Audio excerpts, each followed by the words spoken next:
అవుతండి. మేము గత ప్రభుత్వంలో 1 lakhs ఇళ్ళ కోసం కట్టామండి. మాకు ఇళ్ళు లేవు.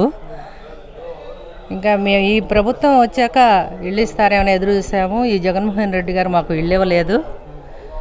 మేము వడ్డీకి తెచ్చి కట్టామండి. మీరు దయదలచి మీరు పార్టీ ఫీలింగ్స్ వదిలి పేదవాళ్ళకి న్యాయం చేయాలని మేము మిమ్మల్ని కోరుకుంటున్నాము. మీ పార్టీ ద్వేషాలను పక్కన పెట్టి పేదవాళ్ళ బాధను అర్థం చేసుకోవాలని, ఈ వడ్డీలే కట్టాలా, ఇటు రెంటలే కట్టాలా, మరి మా బాధ కాస్త అర్థం చేసుకుంటారని మిమ్మల్ని వేడుకుంటున్నామండి. మీరు పార్టీ ఈ ద్వేషాలను పక్కన పెట్టాలి, పేదవాళ్ళ బాధను అర్థం చేసుకోవాలి, అర్థం చేసుకుంటారని మేము ఆశిస్తున్నామండి. అమ్మ మరి ఇళ్ళ దగ్గర ఉన్నారుగా మీరు, చంద్రబాబు నాయుడు గారు, మరి ఇల్లు పూర్తయిపోయినాయి అమ్మ మొత్తం? డ్రైనేజీ ఈ రోడ్లు ఉన్నాయండి. పని మొత్తం ఇంటి పని అంతా పూర్తయింది. ఈ ఎలక్షన్ వచ్చే నాటికి ఇంటి పని అంతా పూర్తయి తాళాలు వేశారండి. ఇంకా డ్రైనేజీ ఈ రోడ్లు ఉన్నాయండి. ఈ 2 జగనన్న చేస్తారు, మాకు ఇస్తారని ఎదురు చూస్తున్నాం. కానీ ఈ ప్రభుత్వం వచ్చాక వీటి గురించి అసలు మాట అనేది రాలేదు. మరి మా బాధ కథ అర్థం చేసుకోవాలి. ఇంకా ఇంతేనండి మేము చెప్పేది.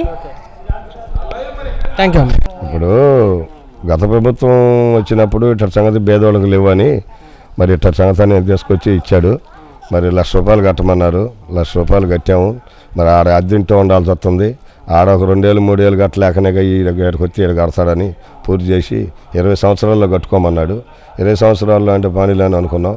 మళ్ళీ ఈ ప్రభుత్వం అంతలోకి దీన్ని రాబోయే టైంలో మరి కట్టే పని లేదని చెప్పని ఆయనే ఎలక్షన్లో జగన్మోహన్ రెడ్డి గారు చెప్పారు. మీరు ఊరు కట్టపోకుండా ఆడబిడ్డల పేరుతో రిజిస్టర్ చేస్తామని చెప్పాడు. సరే నిజమే అనుకున్నా, అది సంతోషపడ్డాం. అది లేదు. ఇప్పుడు ఇవన్నీ బూజు బట్టి పాడు పెట్టిపోయినాయి.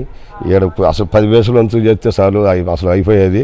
ఇప్పుడు 14 జలాలు మొత్తాలు తీసుకొచ్చాము ఏడుస్తానంటాడు.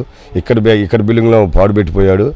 మరి మా పరిస్థితి ఏంటంటే ఈ రకంగా ఇళ్ళన్నీ పాడుపడిపోయినాయి అండి. అది అని చెప్పి మేము అంటున్నామండి. ఆయన దయదలిసి మమ్మల్ని ఏదో ఒకటి రకంగా మమ్మల్ని వడ్డెక్కిస్తే మా భేదవాళ్ళని ఎట్టనోడు బతుకుతామండి అని చెబుతున్నాం. నా పేరు పఠాన్ రుక్సానా బేగం. మేము ఇల్లు కోసం 50,000 కట్టాం. ఇల్లు వస్తుందని అప్పు బయట నుంచి తెచ్చుకొని కట్టుకున్నాం. మా ఇల్లు మాకు రావాలని కోరుకుంటున్నాం.